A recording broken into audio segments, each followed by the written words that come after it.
Yes, Croome is a place of incredible significance because it was here in the middle of the 18th century that Lancelot Capability Brown got his hands on an entire estate and was able to develop his own philosophy of landscape design. And it was an incredible place, 15,000 acres of parkland, which Brown completely transformed and created an idealised version of nature. And we think of Brown as being a landscape architect, but he was also responsible for some of the key buildings at Croome. And Brown was the architect of the church, where he took an old church, moved it 400 yards up the hillside to a place where it would look absolutely at its very best, dressed it in Bath stone, but also he was the architect of Croome Court. And there can exist no greater harmony between a historic mansion and its landscape than here at Croome, because Brown, as he was setting out and deciding where to plant specimen trees and landscape, was able to frame them as three-dimensional landscape views from every window of Croome Court. So an incredibly significant place, but it fell into severe decline during the last part of the 20th century, which is why the National Trust took on the role of putting it all back together and restoring that original vision.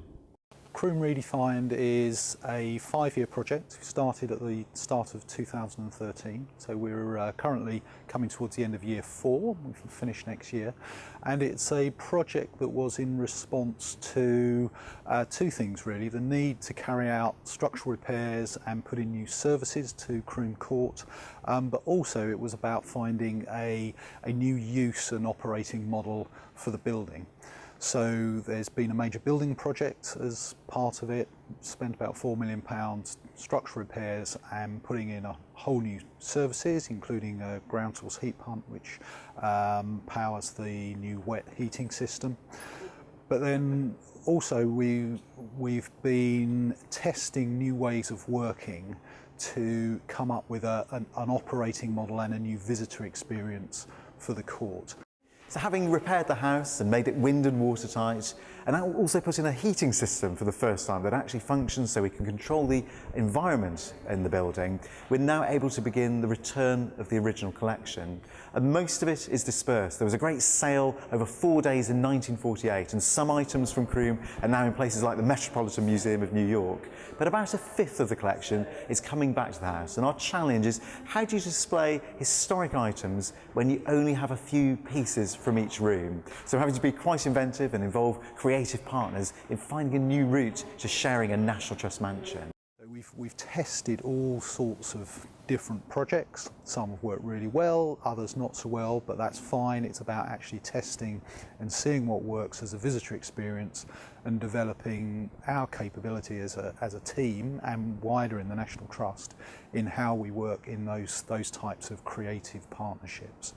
So the archive room, we decided to run it as a competition to find our designers for a number of reasons really. One of them, it was actually to test that as a way of procuring designers, because we hadn't done that before, so we thought it would be a way to see what the benefits of doing that were. We wanted, it was quite an unusual project, and it was quite hard to define what it was we actually wanted. We knew what we were trying to achieve in terms of the visitor experience, but actually what that looked like and how we came to that, we were quite open. So we thought by running a design competition, we would actually be able to go to a number of different disciplines. Having an archive room was a real challenge, because the archive is housed at the Hive in Worcester, and we are not replicating that archive, and we won't be having those artefacts back at the house, but we still want to tell those stories.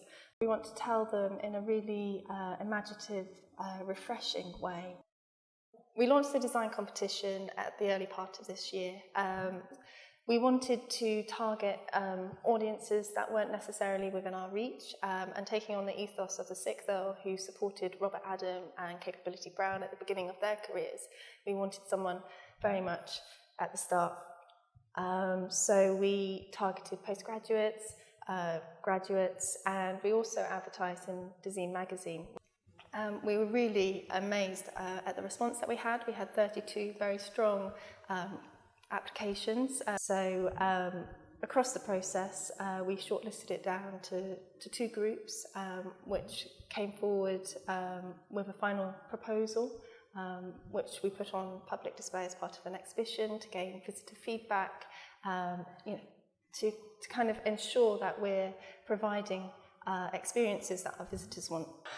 So we're working with a group with Eleanor Thatcher, Ruth Hall and Max Jones. They've come up with a fantastic, really playful idea called I Am Archive, and within this space visitors will be able to enter, and there'll be a real sort of medley of different experiences that show the different stories that we want to put on display. So visitors will be able to actually enter a space and almost feel a part of the archive. We're meeting with the group today, and we'll be working with them over the next few months to deliver their ideas for the early part of next year.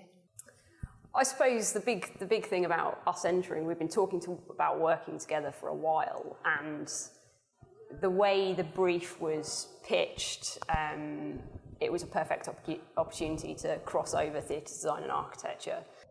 In a sense, through design kind of narrative, a kind of a really nice audience or spectator kind of experience that we hope that they come in here and rather than encounter just a kind of an open room as we see it, a more of a journey through time in a way. First proper design meeting today, so we're itching to get started.